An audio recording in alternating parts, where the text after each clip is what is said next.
Hello everybody, my name is Brody and welcome back to the channel. This is the third tutorial of our Roblox scripting tutorial. This video is going to be quite a short and boring one, but it's important to know, it's quite vital to know actually. And soon we will get into some more fun things. So basically in this episode we're going to be learning about errors and debugging errors and stuff like that. So an error is when, it's pretty obvious, an error is when your script goes wrong, when your script stops working because like it doesn't know what something is or something like that.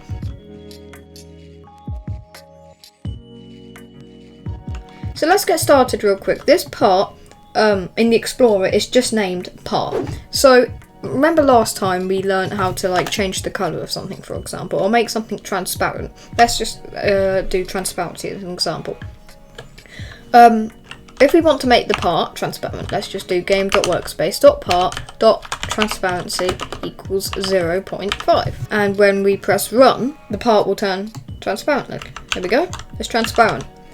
Now, yeah, that works and stuff, but then what if I go ahead and like rename the part in here to like let's rename it to BloxyDev. Yeah.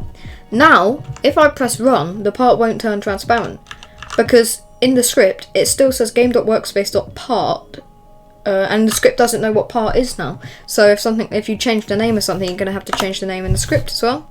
So you would change the name of this to BloxyDev, and now when I press run, yep, it's transparent. So for example, we can do game.workspace.BloxyDev, because our part is now called BloxyDev, dot transparency equals 0.1. And then here we can do game.workspace.BloxyDev.transparency equals 1. So that'll go completely invisible. Actually no, let's make it 0.9 so it's only slightly visible.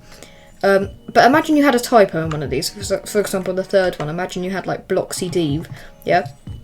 When you press run, it won't turn 0.9 transparency. So this right here would make it so the part is 0.9 transparency. Usually, right now it's only going to turn to 0.2, and that's because when it gets to this line right here, where it says to turn the transparency to 0.3.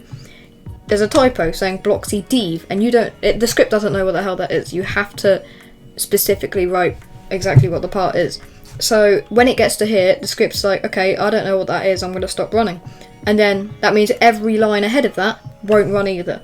So game.workspace.BloxyDev.transparency equals 0.9, that won't run. So it should say in the error somewhere. Yep, here we go. BloxyDev is not a valid member of Workspace. So these red messages are errors. And here there's an error saying BloxyDev is not a valid member of Workspace. And it says it's a server script. And it says it's line 3 on the thing called script, which is the name of our script currently. Line 3, here it is. So this error tells us all about what's gone wrong. And it's telling us that BloxyDev isn't a member of the Workspace here. But BloxyDev is. So you're reading that error and you're like, oh, okay, I've made a typo. So you can fix that. Oh no, I forgot to press stop. You can fix that, and then when I press run again, the part will hopefully be, yep, 0.9. So you can barely just see it. Look. It's been quite a short episode, but that is basically errors and how to use them. The red messages down here will be errors. So I hope you learned something, and I'll see you in the next episode. Bye-bye.